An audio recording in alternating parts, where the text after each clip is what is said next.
Halo semua, ketika mendengar kata ekonomi mungkin kita langsung berpikir tentang bisnis, investasi, atau pasar saham. Tapi tahukah kamu bahwa sebenarnya Alkitab berbicara banyak tentang ekonomi? Mengapa hal ini penting? Tentunya ketika kita berbicara ekonomi, tujuan kita adalah mempunyai keuangan yang sehat dan berkelanjutan.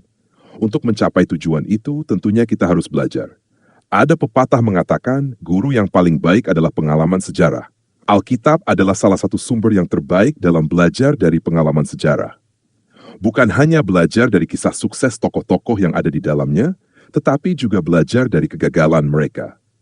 Alkitab juga mengajarkan bagaimana hubungan spiritual dengan Tuhan dan hubungan sosial dengan sesama manusia mempengaruhi ekonomi. Dan kenyataannya, gereja adalah institusi tertua yang masih hidup sampai hari ini.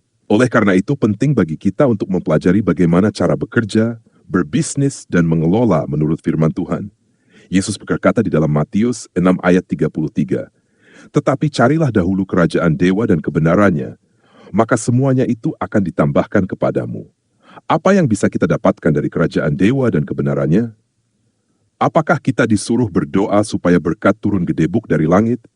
Ya, mungkin saja itu bisa terjadi. Ketika Musa mengeluarkan bangsa Israel dari Mesir, Tuhan menurunkan makanan dari langit. Tetapi jangan lupa bahwa itu tidak untuk selamanya. Ketika zaman Yosua, bangsa Israel harus bekerja. Yesus pun memberi makan 5.000 orang, lalu setelah itu dia mengusir mereka dan menyuruh mereka bekerja supaya mereka dapat makan. Jadi pada video ini kita tidak membahas tentang bagaimana cara berdoa mendatangkan mujizat ketika kita dalam kondisi sulit. Tetapi kita akan membahas 3 prinsip dasar ekonomi Kristen berdasarkan Alkitab yang bisa kita terapkan dalam kehidupan sehari-hari, supaya kita menjadi orang dewasa yang kaya, tangguh, cerdas, dan bahkan bisa memberi makan orang lain. Jadi simak video ini sampai selesai ya.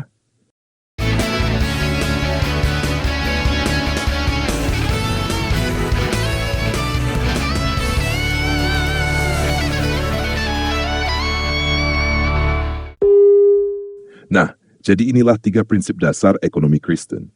Prinsip pertama di dalam ekonomi Kristen adalah kerja keras dan produktivitas. Mari kita baca Amsal 10 ayat 4. Tangan yang lamban membuat miskin, tetapi tangan orang rajin menjadikan kaya. Kodak adalah perusahaan fotografi terbesar di dunia pada abad ke-20. Perusahaan yang didirikan pada tahun 1888 itu mendominasi pasar kamera dan film selama puluhan tahun. Pada tahun 1975, seorang insinyur Kodak bernama Steve Sasson menemukan kamera digital pertama di dunia. Alih-alih merayakan penemuan ini, manajemen Kodak malah mengabaikan inovasi tersebut. Mereka berpikir bahwa bisnis film kamera masih sangat menguntungkan dan tidak perlu beralih ke teknologi digital. Kodak terlalu lamban dalam menghadapi perubahan zaman. Sementara perusahaan lain seperti Sony, Canon, dan Nikon mulai mengembangkan kamera digital dan menyesuaikan diri dengan era baru. Akibat kelambanan ini, Kodak kehilangan pangsa pasar secara drastis. Pada tahun 2012, perusahaan yang dulunya raksasa di dunia fotografi ini akhirnya bangkrut. Ini adalah contoh tangan yang lamban membuat miskin. Pada tahun 1906 di sebuah desa kecil di Jepang, lahir seseorang bernama Soichiro Honda. Ayahnya adalah seorang pandai besi yang juga memperbaiki sepeda. Sejak kecil, Soichiro tertarik dengan mesin dan sering membantu ayahnya di bengkel. Namun, keluarganya hidup dalam kondisi yang sulit dan ia tidak memiliki akses pendidikan tinggi. Di usia muda, Soichiro bekerja di sebuah bengkel mobil di Tokyo sebagai magang. Ia bekerja keras, belajar tentang mesin, dan mengasah keterampilannya. Namun, hidupnya tidak selalu mulus. Ketika ia mendirikan perusahaan pertama kali untuk membuat ring piston, produk pertamanya ditolak oleh Toyota karena kualitasnya buruk.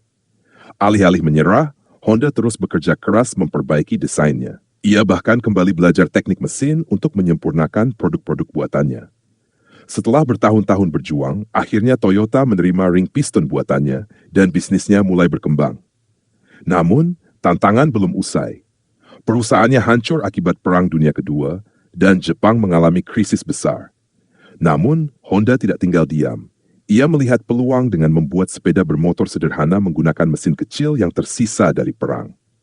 Produk ini sukses besar karena banyak orang Jepang membutuhkan transportasi murah. Dari sinilah lahir Honda Motor Company, yang berkembang menjadi salah satu perusahaan otomotif terbesar di dunia. Berkat kerja keras dan ketekunannya, Soichiro Honda yang dulunya hidup dalam kesulitan, akhirnya menjadi salah satu pengusaha paling sukses di dunia. Ini adalah contoh tangan orang rajin menjadikan kaya. Prinsip kerja keras seperti ini tentunya bukan hanya milik Kristen dan sudah menjadi rahasia umum yang diketahui oleh semua orang. Namun ajaran yang istimewa di dalam Kristen ada di dalam Kolose 3 ayat 23. Apapun juga yang kamu perbuat, perbuatlah dengan segenap hatimu seperti untuk dewa dan bukan untuk manusia. Ini mengajarkan ketulusan, integritas, dan dedikasi dalam melakukan segala hal, termasuk dalam hal bekerja dan berusaha. Ayat ini mengajarkan bahwa ibadah kita bukan cuma sekedar pergi ke gereja, berdoa, dan memberikan persembahan. Tetapi seluruh kehidupan kita, termasuk bagaimana cara kita melakukan pekerjaan kita setiap hari, adalah ibadah kepada Tuhan. Artinya kita tidak diperbolehkan untuk mencuri, menipu, atau melakukan berbagai kejahatan lain dari Senin sampai Sabtu. Kemudian hari Minggu minta ampun kepada Tuhan. Karena itu artinya dari Senin sampai Sabtu kita menipu manusia. Hari Minggu kita berusaha menipu Tuhan. Tuhan tidak bisa ditipu seperti itu. Oleh karena itu, kita harus memilih pekerjaan yang baik, yang bertujuan untuk mengasihi Tuhan dan mengasihi sesama manusia. Dalam melakukan pekerjaan itu, kita harus kerjakan dengan penuh dedikasi dan tanggung jawab. Kita tidak boleh bekerja hanya ketika ada manusia yang mengawasi kita, karena Tuhan yang mengawasi kita setiap saat. Dan kita bukan bekerja hanya karena berharap mendapatkan penghargaan dari seseorang, karena orang itu bisa mengecewakan kita dan membuat kita patah semangat ketika tidak dihargai manusia. Kita harus menganggap pekerjaan kita itu adalah pekerjaan mulia yang melayani Tuhan, dan Tuhan yang akan menghargai dan membalas kita. Terutama ketika orang lain tidak melihat kita bekerja, karena kita percaya Tuhan yang tidak terlihat itu akan lebih melihat dan menghargai pekerjaan baik kita yang tidak dilihat oleh manusia. Prinsip ini sangat penting karena tulus dalam bekerja bisa membuat kita jauh lebih unggul daripada sekedar bekerja keras dan produktif.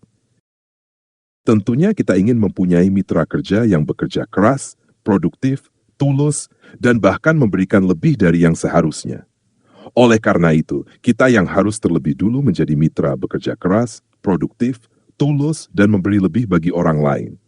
Terkadang ketika melakukannya, kita akan sangat terpukul jika kita sudah memberikan segalanya dalam bekerja, tetapi tidak dihargai, bahkan diperlakukan buruk oleh orang lain.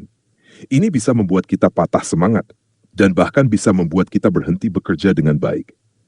Tetapi karena kita percaya bahwa nanti Tuhan yang akan membalasnya, kita bisa melewati semua rintangan itu dan tetap bekerja dengan baik walaupun dalam situasi dan kondisi yang tidak baik. Prinsip yang kedua adalah kejujuran dan keadilan.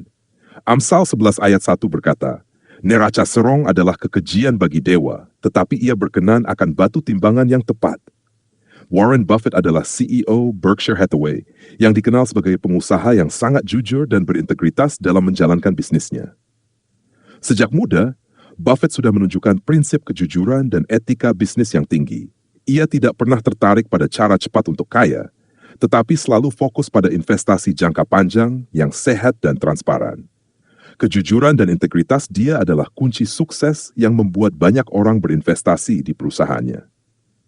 Dan sekarang ini, Warren Buffett adalah salah satu orang terkaya di dunia. Elizabeth Holmes adalah pendiri Theranos, sebuah perusahaan teknologi medis yang mengklaim memiliki mesin tes darah revolusioner. Ia pernah dianggap sebagai Steve Jobs-nya dunia kesehatan dan sempat memiliki kekayaan miliaran dolar.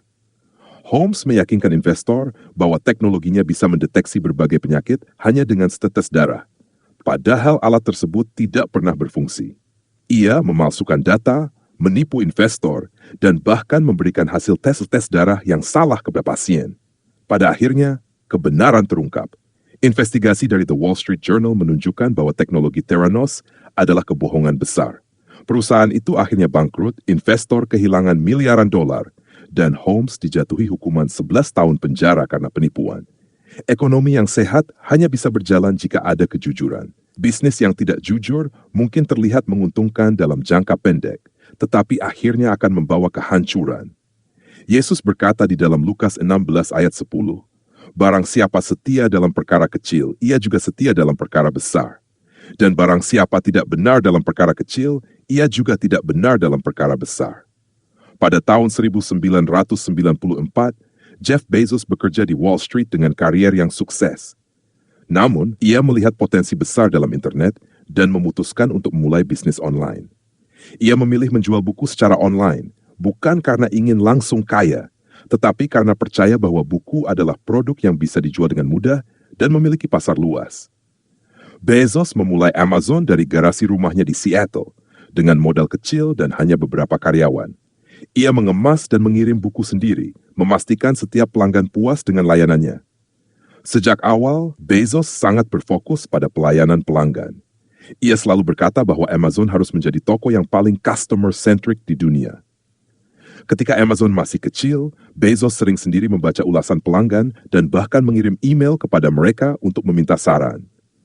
Ia tidak mengabaikan hal-hal kecil seperti pengemasan yang baik, pengiriman cepat, dan pengalaman belanja yang nyaman. Karena kesetiaan Bezos pada kualitas layanan sejak kecil, Amazon berkembang pesat. Dari hanya menjual buku, ia mulai menjual berbagai barang lain, elektronik, pakaian, dan bahkan layanan cloud computing, Amazon Web Service. Pada tahun 1997, Amazon go public dan terus tumbuh menjadi perusahaan e-commerce terbesar di dunia, mengubah cara orang berbelanja. Kini, Amazon tidak hanya menjual barang, tetapi juga memiliki layanan seperti Prime Video, Alexa, dan AWS, yang mendominasi pasar teknologi. Kepercayaan adalah modal paling penting dalam bidang apapun. Entah kita berusaha ataupun bekerja, kita bisa naik pangkat dan naik gaji dalam pekerjaan jika kita lebih dipercaya daripada orang lain. Kita bisa menambah pelanggan dalam usaha jika kita lebih dipercaya daripada orang lain. Jika kita kehilangan kepercayaan, kita kehilangan segalanya. Kepercayaan tidak dapat dengan instan, harus dibangun dan dipelihara. Dan jangan meremehkan hal kecil karena hal-hal kecil itu bisa menjadi besar. Prinsip yang ketiga adalah memberi dan berbagi dengan sesama.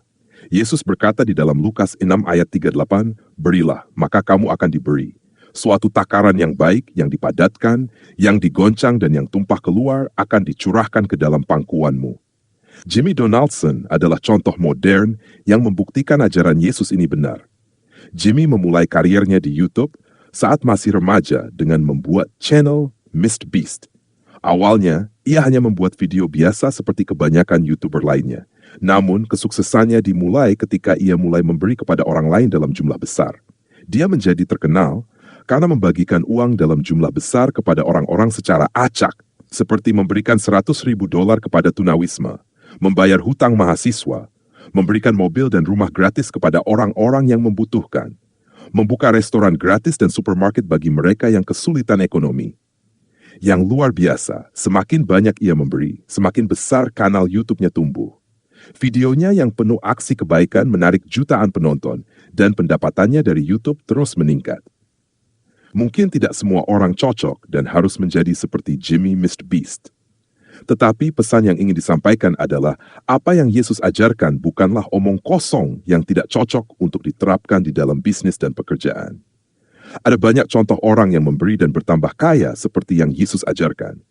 Contohnya John D. Rockefeller, Andrew Carnegie, Bill Gates, Elon Musk, Mark Zuckerberg, Oprah Winfrey, dan masih banyak yang lain. Saya juga melihat bos-bos keturunan Chinese di Indonesia rata-rata melakukan ini.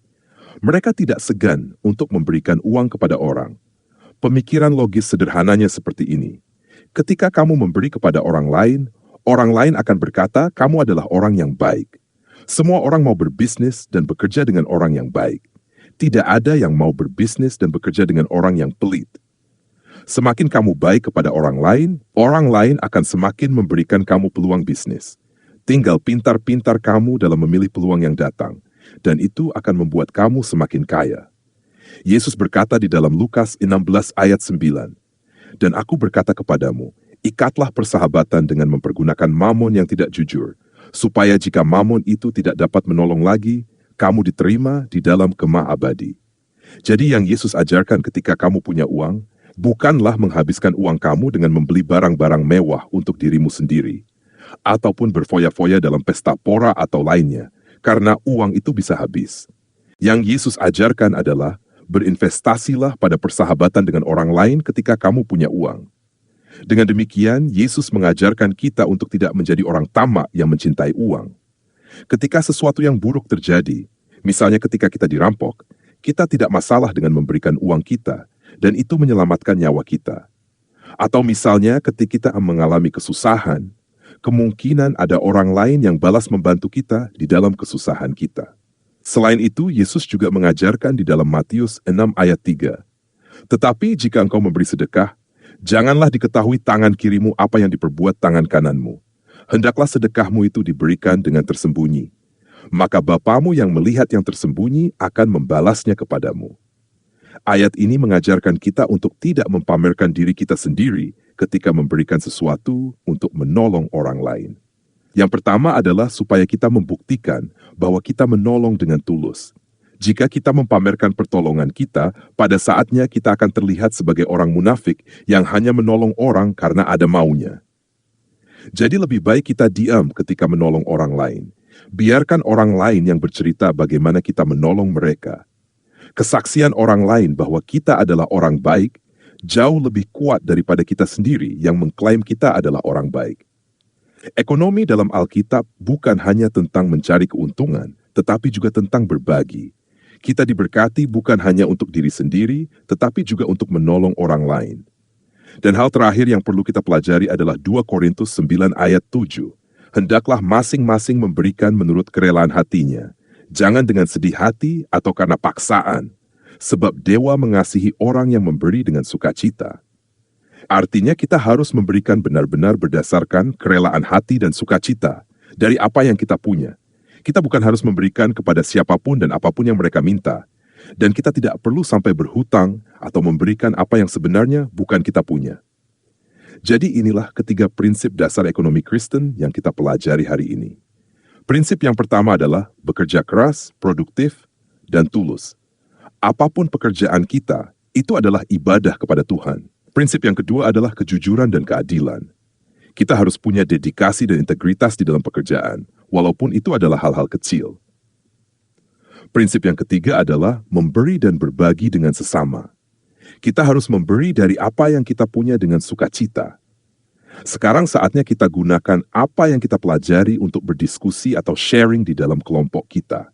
Bentuklah kelompok kecil, kira-kira 12 orang untuk membahas 3 prinsip dasar ekonomi Kristen ini. Dengan menjawab 3 pertanyaan ini. Yang pertama, apa yang kita pelajari dari 3 prinsip dasar ekonomi Kristen? Yang kedua, apa kendala yang kita hadapi jika kita menerapkannya di dalam kehidupan kita? Yang ketiga, bagaimana cara mengatasi kendala yang kita hadapi? Jika kamu perlu mencetak naskah ini, silakan klik link yang ada di deskripsi video ini untuk download naskah ini. Sekian video kali ini, sampai jumpa di video yang akan datang. Tuhan Yesus memberkati.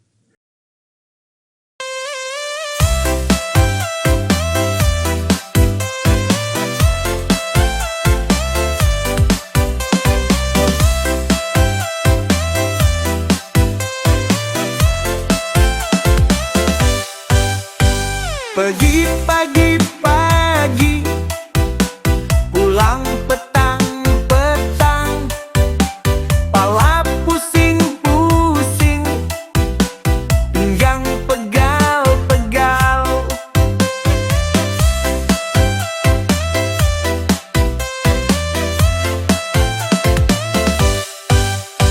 Marta, kamu sibuk dan susahkan diri.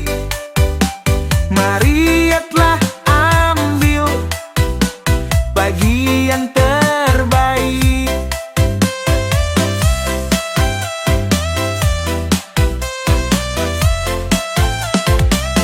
Mari datanglah semua yang letih dan berbeban,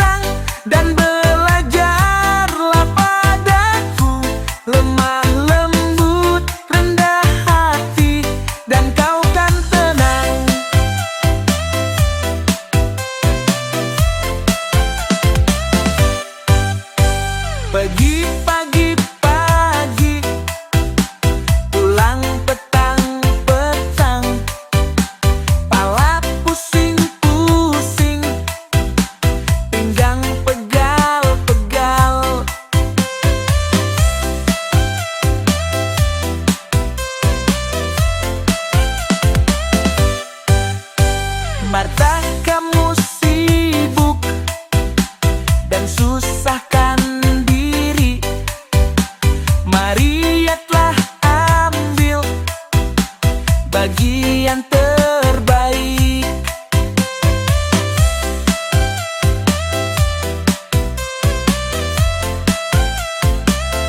Mari datanglah semua yang letih dan berbeban, ku kan beri kelegaan kepadamu.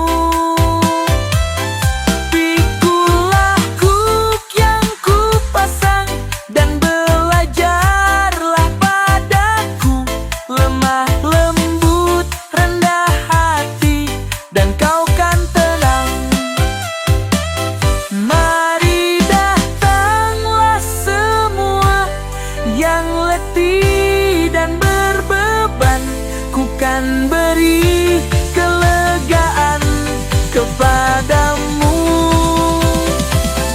Pikulah kuk yang ku pasang dan belajarlah padaku. Lemah lembut, rendah hati, dan kau kan